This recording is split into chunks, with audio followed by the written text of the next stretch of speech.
Good afternoon, everyone, and welcome to Change Food Eats. I'm Diane Hatz. I'm your host for today, and I'm excited for our guest. Our guest is Bhavani Jaroff. Bhavani is a natural food chef, educator, farm to school coordinator, and radio host. She's the owner of iEat Green, a multifaceted organization providing chef services, cooking classes, and educational demos for families, schools, businesses, and libraries. She has over 30 years' experience cooking natural foods in restaurants, cafeterias, and for private events. Bonnie Jarhoff, so great to see you. How are you today? Great, thanks. So, I have to ask first off, you have a garden on your kitchen table. What are we looking at here? Well, I went out this morning. It's always best before the heat gets really hot to harvest the vegetables in the morning. So I harvested some kale, some Swiss chard, some Napa cabbage, some green beans, some onions, a butternut squash, some jalapeno peppers, and of course my zinnias. Are you going to be able to cook all that food? Do you have a family? Yeah. Like, how does one not waste that food? It's a challenge. I invite people over to come pick from my garden. One of the things, I have a business called iEat Green that I know we'll get to later, but always in years prior to this, I was constantly doing events. And so I would be using my vegetables for these events, but I didn't shrink my garden down this year. I just kept making, doing the same amount that I always do.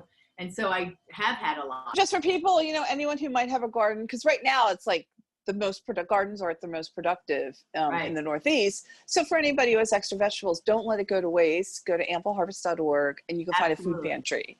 Yeah, I think that's fantastic. Great organization. So what are you eating today? I just made myself a salad with, I have microgreens that I grow in the garden along with arugula and assorted lettuces, and then carrots and cucumbers and peppers, all from my garden.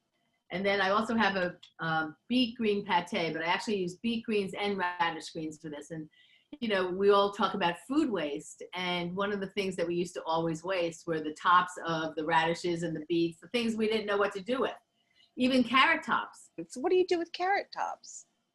Well, the same thing that I do with the beet green tops and the radish greens. You can steam them and then blanch them again, putting them in an ice bath that you lock in the color so that it's bright green. And then I make a pate. I saute some onions and celery, some garlic.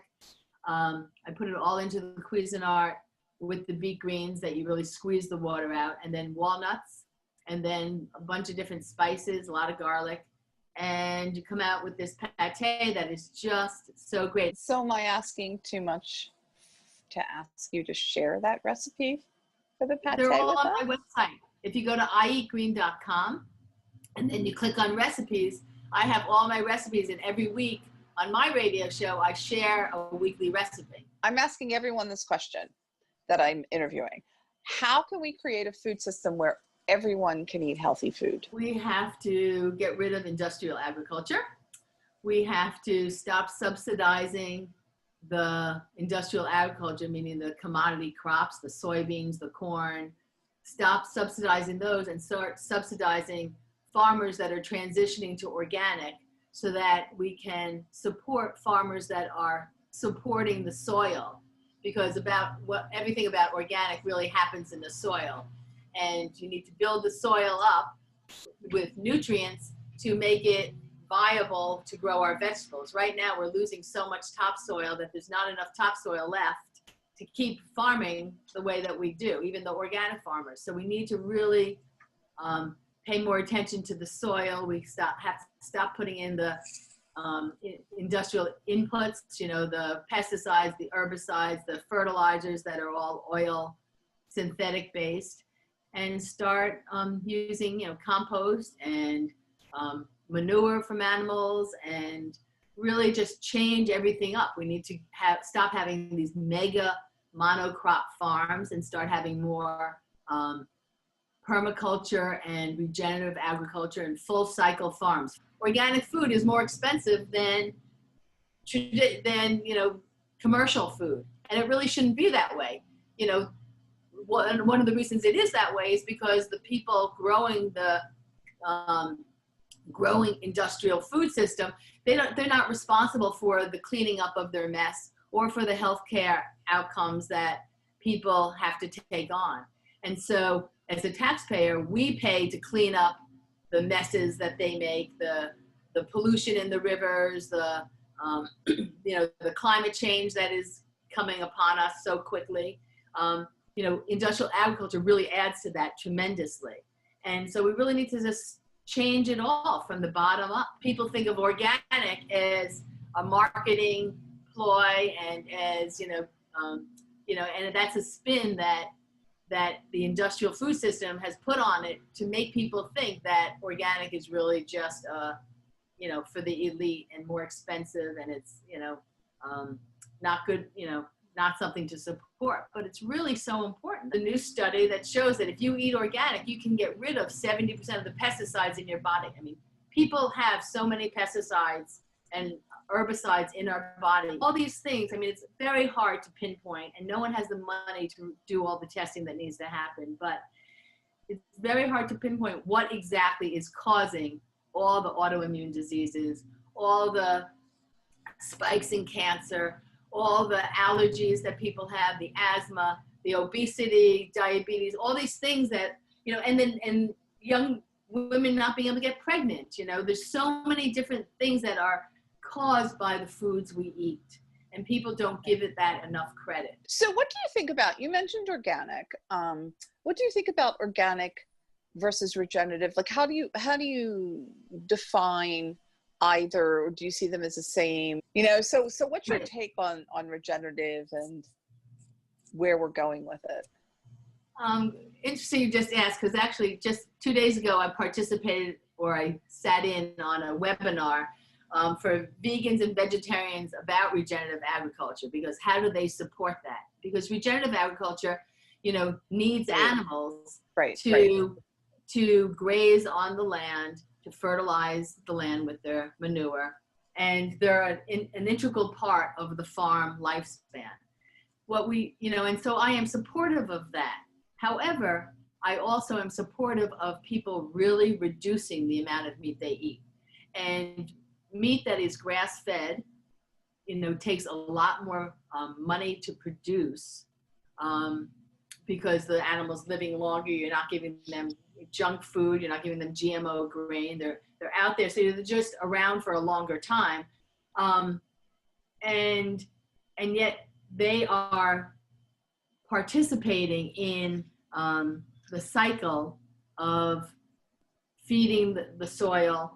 And as a vegetarian, or actually I'm a vegan now, I really support people who, if you're going to eat meat, and I know there's a lot of people that, say I can't go vegetarian, and that's okay, but then make an effort to support the farmers that are doing it the right way. Everybody has to eat less. Right now we eat, our country just consumes so much meat, and that is completely not sustainable. And it takes 12 pounds of grain to net 1 pound of meat. And that's just not sustainable when we have a lot of people to feed. What's your take on things like the Impossible Burger versus pasture-raised meat, especially being a vegan? Because I tell people I'd rather you eat a pasture-raised burger, even though it's more expensive, than an Impossible Burger. Right, because it's real food. An Impossible Burger is made in the lab. Any food that's not made even, in the laboratory. What's that? But I do have to say this. They have talking points to come back at that. It's not in a lab, it's whatever. But what I try to explain to people, it's processed. When you have any isolate or pea protein or soy protein isolate, it's processed. Once you strip a plant of its ingredients, it's processed. My thing with Impossible Burger is, as opposed to Beyond Burger at least does not contain any genetically modified foods. And they're better quality ingredients. I mean, I'm not saying everyone go out and eat Beyond Meat, but if you're choosing between the two, the ingredients are more whole than Beyond Meat. Absolutely. I'm with you also. If you're going to eat a burger, I think a grass-fed meat burger is better, but I think also where Impossible Burger and Beyond Burger is beneficial is actually just to show as an example to a meat eater who says, I could never eat just salad. I mean, people think I'm a vegetarian, that I eat this every day, all day, and that's it. And that's so not the case. Everyone needs to eat real food. That's the bottom line. We need to eat Right. real food. And, Right.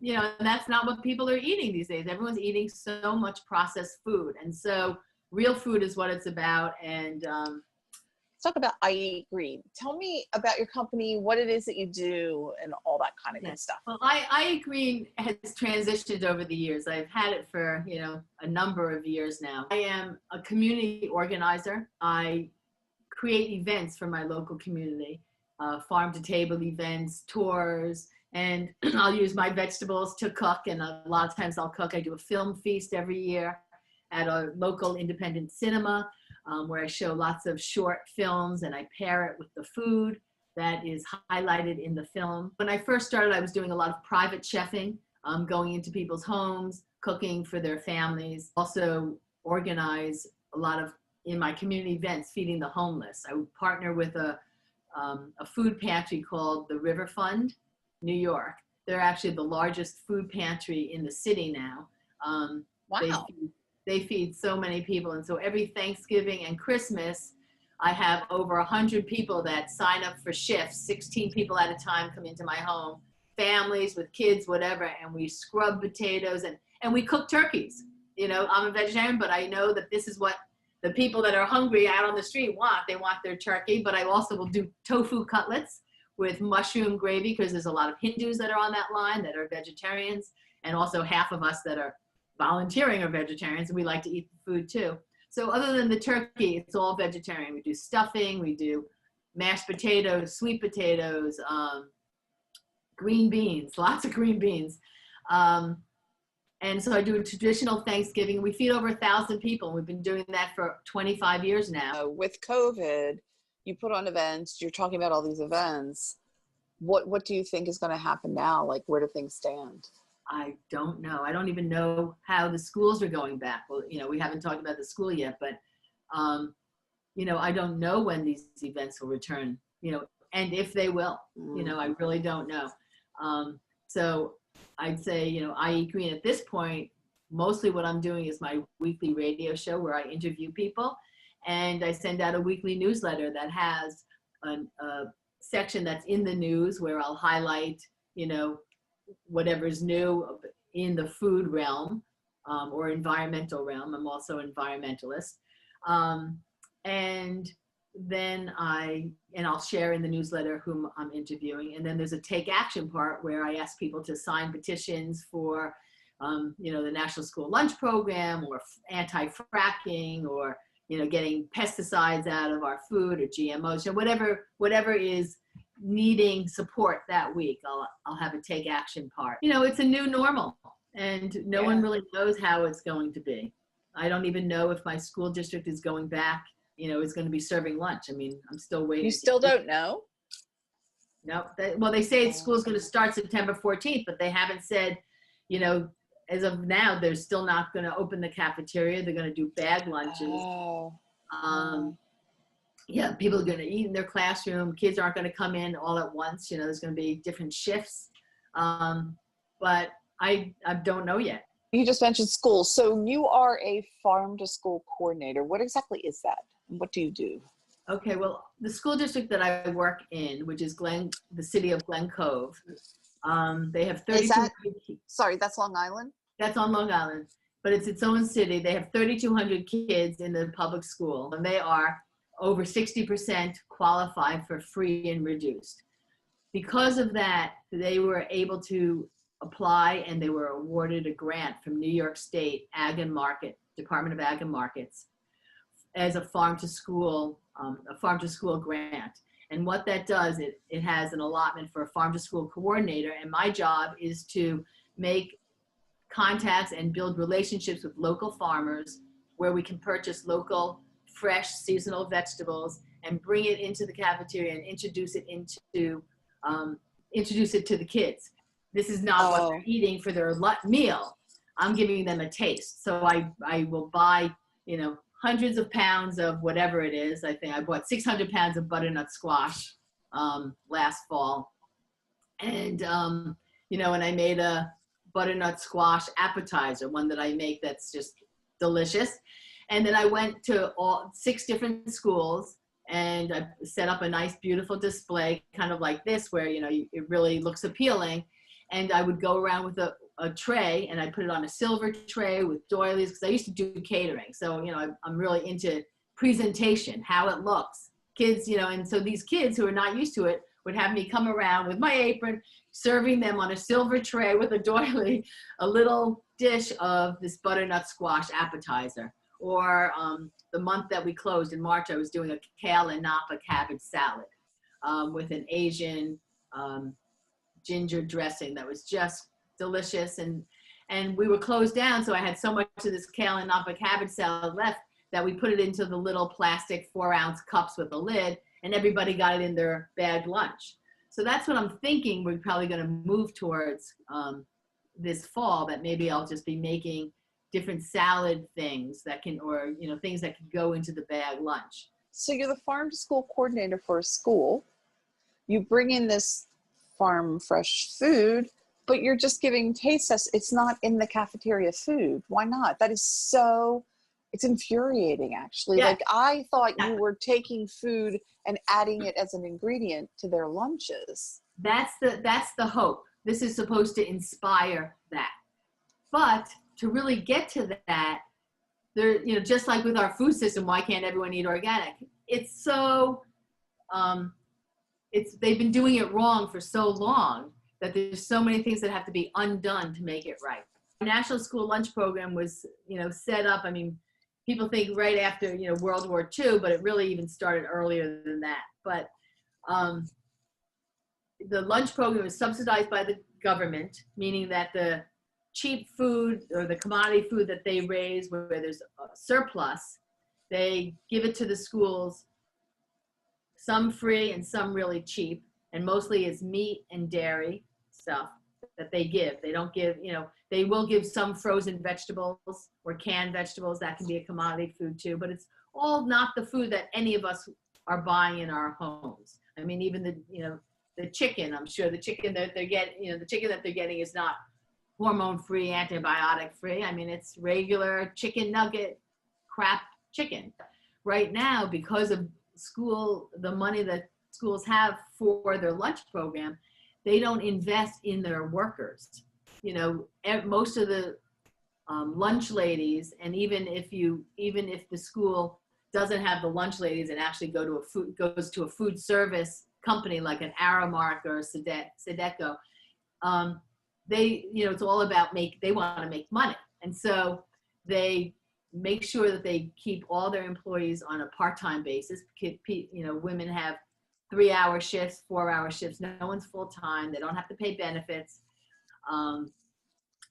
They don't get insurance, and they're paid pretty low, like a minimum wage. And so they are busy the whole time just taking boxes out of the freezer, unpacking the chicken nuggets or the French fries, or even, like, they also do breakfast. Even an omelet, like a cheese omelet, comes frozen, bright yellow. I thought for sure it had yellowed food coloring, but it has you know, they use turmeric for the coloring, or carotene or something like that. So there wasn't yellow food dye. I was impressed by that. But, you know, everything's frozen. So all they do, they unpackage everything and they heat it up on cookie sheets in the oven. I remember when I first started cooking for the homeless and I went into a school, I used the local school district kitchen before I was having people come into my own home. And we couldn't cook the turkeys because the only kind of ovens they had were like the pizza ovens that were where you could get sheet pans in there. But you couldn't get a turkey, it was too high, so we'd have to like squash the turkey down and flatten it in order to be able to get it into the oven. So they don't have full ovens. Well, I've heard a lot of school cafeterias, they took the kitchen equipment out, and it's like microwaves, and it's not a real kitchen anymore. A lot of them are like that. And, you know, so some schools have kitchens, some don't. In my school district, 2 of the elementary schools don't have kitchens. So the high school cooks for one elementary school, the middle school cooks for another, and they bring it to the schools in the thermal catering caddies that I used to use all the time when I had my catering business. They keep food hot, and they just have a line for the kids to come through and get their food. The idea is to move towards scratch cooking, which means scratch cooking means that you actually are cooking the food, not necessarily all from scratch. Like you can start with canned beans since beans take so long to cook. But then you're adding the sauteed peppers and the onions and the jalapenos and tomato sauce and whatever, you know, to the beans to make your chili so that you're not just defrosting frozen chili. So, but that's an ideal. How is it actually being done? Like, what are things that are being done? And I'm not like, don't think I'm not criticizing in any way. It's just I've heard this about school food and other things like industrial ag. Like we have these ideals, but do you know within the school food realm, people that are actually doing things? Like I know Ann Cooper. I think her organization, they're replacing kitchen. Food School Institute she has. And she's actually in Boulder now working with the school district. And you have to get the school district behind you. It takes money to make the shift happen. And they have to invest in the money. Over 10 years, you might end up, saving money or breaking even. I mean, I don't really know how the finances pan out, but eventually scratch cooking is not necessarily more expensive. But at first you have to get the equipment. You have to put people on full-time salaries and pay them what they deserve. I mean, in my school district, the majority of the women are good cooks. They're from Italy. They're talking Italian. I feel like I'm in Italy when I'm there. It's very slow food like. I mean, these women cook, but not at the school. At the school, they're taking, ice cream scoop, 4-ounce ice cream scoops and putting fruit cocktail into a plastic cup with a lid. Even the ketchup, they're all plastic things. I'm trying to move them towards, the bulk pump, and they're like, oh, the custodians will hate us with the pump, it makes a bigger mess. It's like, no, the little plastic ketchup things end up on the floor too. We need to move to, bulk things. You can't get little organic milks in the little things. Way too expensive, but you can get, like colleges have the big plastic things of milk that you can dispense into a cup. But, and especially now with COVID, where everyone's paranoid about germs and getting sick, I mean, that's going to be a really long time. So we can't get milk that's, even hormone antibiotic free. It's just we don't have that power. So it's really frustrating. It sounds like the state of school food overall is pretty poor. But with COVID and schools being shut, many children, their main meal is gotten at school. So do you know how they're faring? Do you think, for some, maybe it's better that they're eating at home, but others it's worse because they're not eating at all? Like, what do you think the state of school food is in the light of COVID? It's really bad. 60% of all school kids participate in the school lunch program. About 30 million kids a day, right, are being fed through the National School Lunch Program. That's a lot of kids being fed. When you take that out from under them, the 40% that are not eating come from homes where the parents can package them a lunch. Right. But the kids that are participating, by and large, many of them come home to empty refrigerators. They don't have that option. And so it was really sad when our school districts shut down. We started an emergency food pantry like immediately, because the families didn't have enough money. So many of them also lost their jobs. And so we had a food pantry. I connected through Slow Food with Italians Feed America. And I was driving to New Jersey and getting boxes of pasta and tomato sauce and bringing it to our food pantry. And then Delta Airlines donated a whole bunch of stuff for the food pantry. I was just going and picking stuff up, and it's really sad because so many kids really depend on it. And that's why they've even expanded the school lunch program to include breakfast. And they allow the kids to actually get breakfast at school now too, because how can a kid learn when their stomach's growling and they're hungry? They can't focus on any learning if you're hungry. Where you are in Long Island, like, is the food, because we, even here in New York, anybody can have food delivered to them. They don't even have to go to a school to pick it up. What's the state of the quality of food that people are getting? Do you know? When we went to the bagged lunches, they weren't really doing the cooked meals at first. First they wanted to get through all the perishable food. So from all the schools, all 4 schools that had refrigerators, they all brought it to the high school as the main commissary, and that's where they were doing the cooking. So first everybody was getting turkey sandwiches or ham sandwiches, or, they were going through the cold cuts. So that was what they did first. Then they started working on the frozen food. And so then they started packaging, chicken cutlets and chicken nuggets and French fries and whatever they were doing with that. And so they were using up what was in the freezer, which, they needed to do. They needed to move that stuff out. The quality of food, the frozen food, you can choose, this type of chicken nugget or that type of chicken nugget. There was one type of chicken nugget that looked completely like a stamp, perfect, didn't look like real food. And then there was another chicken nugget that looked a little bit more like a real piece of chicken. So we started getting that one. So there's different varieties. There's frozen French fries that have beef flavoring added to them. And then there's French fries that don't have beef flavoring, like the whole McDonald's thing. Like I couldn't believe when I saw beef flavoring. They called me the food police at my kids' public schools because I was livid when I saw the French fries that they were serving, because again, my kids were vegetarian, had beef flavoring in it. It would never even occur to me to check that, except Nobody did until they were halal or kosher. There were one or two people sued McDonald's. That's how they. India. It's the only way they got it out. Yeah. Yeah, it's the only way they got the flavoring out, because I was a vegetarian too. And if I would road trip, sometimes McDonald's is like a place like that is the only place. And I get a salad and French fries. Right. Oh, well, guess I'm not vegetarian. Right.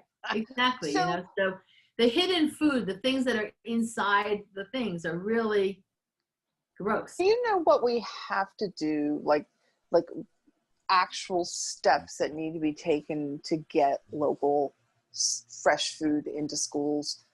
Do we have to dismantle, like let's say I am I have young kids. I'm like, I can't stand this. I want to change the school food system. And it is way more complex than people realize. So what are some concrete steps that need to happen or that someone can do to try to start changing this? You need parents that care.